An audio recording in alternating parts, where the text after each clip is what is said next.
Everyone, welcome to the channel Mystic Tarot. ये monthly reading है सितंबर के महीने के लिए और हम देखेंगे कि पाइसेस, सन, मून और असेंडेंट लोगों के लिए क्या सिचुएशन रहेगी करियर में भी और रिलेशनशिप में भी। 2 कार्ड्स मैंने ड्रॉ किए हैं फॉर द रिलेशनशिप, हम इसे एडवाइस के तौर पे यूज़ करेंगे, और 2 कार्ड्स यहाँ पे मौजूद हैं for the career as advice. Okay, situation at hand इस टाइम पे जो है उसकी बैकग्राउंड में, उसकी बाकायदा एक बैकग्राउंड है और उसकी बैकग्राउंड में कोई ब्रेकअप शामिल है, कुछ ऐसी एंडिंग शामिल है जिसने आपकी ज़िंदगी का ज़ाविया बिल्कुल बदल दिया है। जैसे सब कुछ ख़त्म हो जाता है, जैसे टोटली सब टॉपल ओवर हो जाता है और उसके बाद फिर आप एक दफ़ा उठ के फिर से नए सिरे से चीज़ों को चलाने की कोशिश करते हो। सो ये कुछ लोगों के लिए ये 1 साल से ज़्यादा का टाइम पीरियड हो सकता है जिसके दौरान ये सब कुछ हुआ हो। लेकिन पिछले 4 से 6 महीने के अंदर आपने, ख़ास तौर पे जुलाई का महीना इसमें इम्पॉर्टेंट हो सकता है, आपने चीज़ों को और अपने हालात को और अपने मिजाज को आगे बढ़ाने की कोशिश की, अपने आप को हील करने की कोशिश की और चीज़ों, अच्छा ये भी हो सकता है कि आप में से कुछ लोगों ने ट्रैवलिंग की हो, उससे भी आपका मूड जो है थोड़ा फ्रेशन अप हुआ हो। लेकिन अभी भी यहाँ पे एक जो डिज़ायर है किसी पर्सन की ज़िंदगी में, किसी अच्छे पर्सन की आपकी डिज़ायर कि आपकी ज़िंदगी में हो, वो यहाँ पे बहुत ज़्यादा नज़र आ रही है। और एक एंग्जाइटी का फैक्टर भी है यहाँ पे मौजूद जिसको बहरहाल आपको ओवरकम करना होगा इस महीने में। अब हो क्या रहा है कि आपकी बैकग्राउंड के अंदर चूँकि बहुत ही ज़्यादा तकलीफ़देह चीज़ें मौजूद हैं और समहाउ वो बुरी यादें या वो तकलीफ़देह यादें जो हैं हर वक्त आपके जहन के अंदर हैं। एक ब्रेकअप ऐसा जो हुआ है इसमें दूसरे पार्टी की तरफ से आपके साथ बिट्रेल का फैक्टर भी नज़र आ रहा है। सो इसकी वजह से आपका दिल बहुत ज़्यादा दुखा हुआ है। ठीक है, मैं आपको ये एडवाइस करूँगी कि आप इतना जल्दी मत करें। यहाँ आप बेशक इंतज़ार कर रहे हैं लेकिन इतना जल्दी मत करें। आपकी ख्वाहिश बहुत ज़्यादा है कि तेज़ी से आप रिलेशनशिप में एंटर हो जाएं, तेज़ी से आप ज़िंदगी में आगे बढ़ें। हालांकि आपके लिए बेहतर ये होगा कि आप सोच समझ के फ़ैसले करें, अपनी स्पीड स्लो रखें, बहुत जल्दी भागने की, तेज़ आगे चलने की कोशिश मत करें, क्योंकि बाज़ दफ़ा उसी दौरान ही हमसे गलती हो जाती है और एक दफ़ा फिर आपको प्रॉब्लम का सामना करना पड़ सकता है।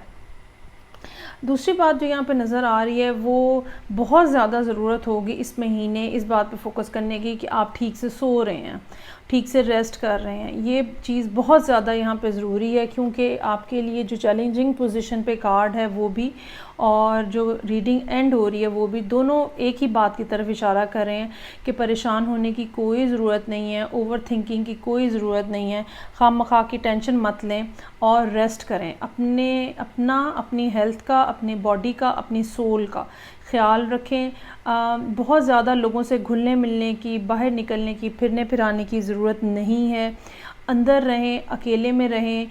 वो चीज़ें जो कि आपके साथ ज़िंदगी में हुई हैं, ठीक है, आपको ज़रूरत है उनके बारे में दोबारा गौर करने की। वो गलतियाँ, वो चीज़ें या वो हरकतें जिनकी वजह से फिर आप एंडिंग के ऊपर पहुँच गए, ठीक है, उसके बारे में सोचने की ज़रूरत है। और जहाँ तक न्यू पर्सन की बात है, आई रियली फील कि उसके आने में अभी सितंबर का महीना बहरहाल गुजर जाएगा, शायद अक्टूबर में कोई बात बने, लेकिन चांसेस जो हैं वो इतने ज़्यादा ब्राइट नज़र नहीं आ रहे। लेकिन बहरहाल होराइज़न के ऊपर कोई ना कोई ऐसा पर्सन मौजूद है जो कि कोई और वाटर साइन हो सकता है। लेकिन फॉर द टाइम बीइंग आपको जो करने की ज़रूरत है वो अपना ख्याल करने की ज़रूरत है। यहाँ पे जो एडवाइस के कार्ड हैं उसमें पहला कार्ड जो है एक्सेप्ट लव का है।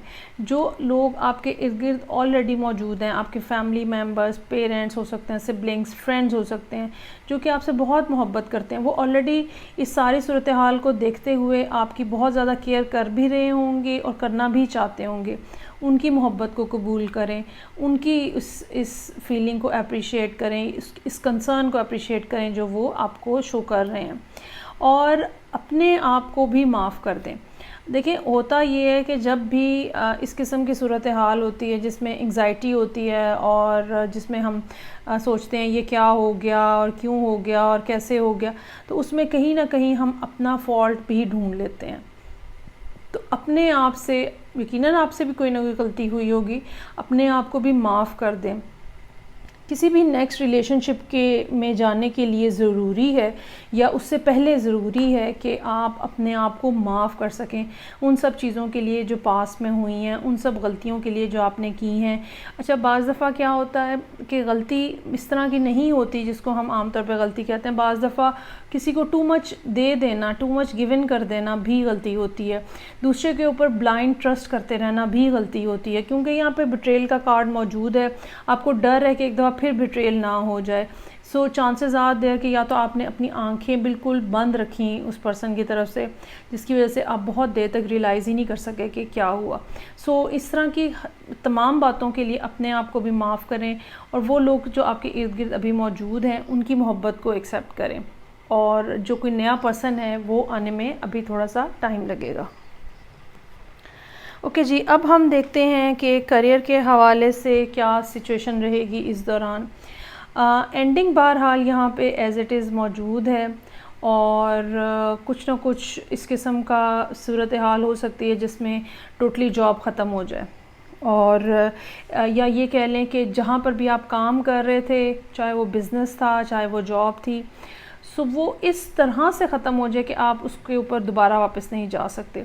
हो सकता है कुछ लोगों को जैसे आग लग जाती है, ठीक है, कोई और डिज़ास्टर हुआ है। कुछ लोगों के लिए ये भी हो सकता है कि जैसे फ्लडिंग हो जाती है, क्योंकि ज़ाहिर बात है मुख्तलिफ़ लोग मुख्तलिफ़ जगह पे रहते हैं। सो यहाँ पे ये एक ऐसी सूरत हाल की तरफ इशारा हो रहा है जिसमें वापसी मुमकिन नहीं है, और ये टोटल एक ख़त्म हो गई सूरत हाल, और आप इससे मूव ऑन भी करने की कोशिश कर रहे हैं, इसमें कोई शक नहीं है। अच्छा, एक बात जो यहाँ पे है मौजूद वो ये है कि बहुत ज़्यादा फ़ाइनेंशियल क्रंच नहीं नज़र आ रहा। लॉसेस हैं, लेकिन ये कि उतना फ़ाइनेंशियल क्रंच नहीं नज़र आ रहा, और बजाय इसके कि आप लॉसेस के ऊपर बहुत ज़्यादा फोकस करें, ठीक है, आपको ये चाहिए कि जो ब्लेसिंग्स हैं, जो बच गया है आपके पास, जो आपके पास सेविंग्स हैं, आप उसको कंसिडर करें और एक न्यूट्रल ऑब्जेक्टिव बना के रखें। इसमें कोई शक नहीं कि वो जो लॉसेस हुए हैं वो आपके लिए बहुत पेनफुल हैं। अच्छा, ये भी हो सकता है कि कुछ लोगों के लिए ये लॉस इस वजह से हुआ हो कि आपके साथ काम करने वाले लोगों ने आपको धोखा दिया हो, ठीक है, और उसकी वजह से सूरत हाल के अंदर इस किस्म की सिचुएशन डेवलप हुई हो कि आपको फिर वो काम बंद करना पड़ जाए। मैं ये ज़रूर कहना चाहूँगी कि बहुत ज़्यादा जल्दी मत करें, थोड़ा सा टाइम अभी बाकी है, कुछ ना कुछ। अच्छा, ये टाइम क्यों बाकी है? क्योंकि कहीं ना कहीं से कुछ ना कुछ आने का मामला हो सकता है, पैसे आने का मामला हो सकता है, कुछ अगर कंप्लेंट कहीं हुई है, कहीं पे अगर आपने एप्लीकेशन दी हुई है, उनका कोई रिस्पांस, कोई इन्फॉर्मेशन मिलनी है, हो सकता है प्रॉपर्टी सेल करके कुछ आपने आगे काम चलाना है, तो उसका इंतज़ार, कोई ना कोई इंतज़ार जो है वो यहाँ पे नज़र आ रहा है, और ये सारा जो इंतज़ार है इसकी वजह से सूरत हाल थोड़ी सी स्लो रहने का इम्कान है। सो बजाय इसके कि आप यहाँ वहाँ भागते फिरें, गुड फॉर नथिंग, ठीक है, आप अपने ऊपर फोकस करें, अपनी हेल्थ के ऊपर फोकस करें। दूसरी बात ये कि जो काम अब आप करना चाह रहे हैं उसमें प्रीवियसली जो मिस्टेक्स हुई हैं उनको सामने रखते हुए नए सिरे से स्ट्रैटेजी बनाएं, नए सिरे से चीज़ों का जो फिजिबिलिटी जिसको हम बोलते हैं वो बनाएं। जो आपके लिए एडवाइस के कार्ड हैं उसमें सबसे पहले विजिलेंस का एक कार्ड है।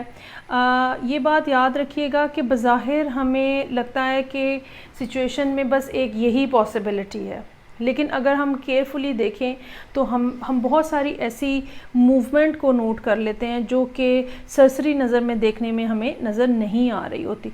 सो आपको भी अब ये काम स्टार्ट करने से पहले बहुत ज़्यादा विजिलेंट रहने की ज़रूरत होगी। हो सकता है कि आपके इर्द गिर्द लोग ऐसे हों अभी भी जो कि बज़ाहिर रिलायबल नज़र आ रहे हों, लेकिन असल में वो कुछ ना कुछ ऐसा काम कर रहे हैं जो कि रिलायबिलिटी के अगेंस्ट है। दूसरा कार्ड फुल मून का है। सितंबर का 3rd वीक इस लिहाज से इम्पॉर्टेंट हो सकता है, कोई ना कोई बात पता चल सकती है, कोई ना कोई कल्मिनेशन हो सकती है। अगर कहीं जो एप्लीकेशन की मैंने बात की है, ठीक है, वो वहाँ से कुछ इनिशियल रिस्पांस आ सकता है।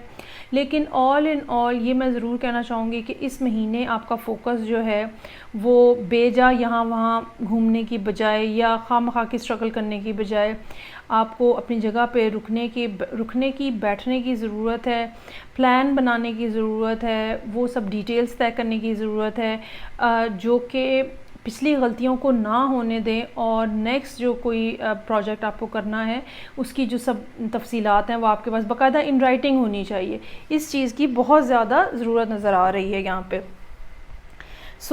ये थी रीडिंग जो कि पाइसेस, सन, मून और असेंडेंट लोगों के लिए थी, सितंबर के महीने के लिए थी। आई होप आपको अच्छी लगी होगी। फ़ीडबैक का मुझे इंतज़ार रहेगा। नेक्स्ट रीडिंग तक के लिए अपना बहुत ज़्यादा ख्याल रखिएगा और मुझे भी दुआ में याद रखिएगा। खुदा हाफ़िज़।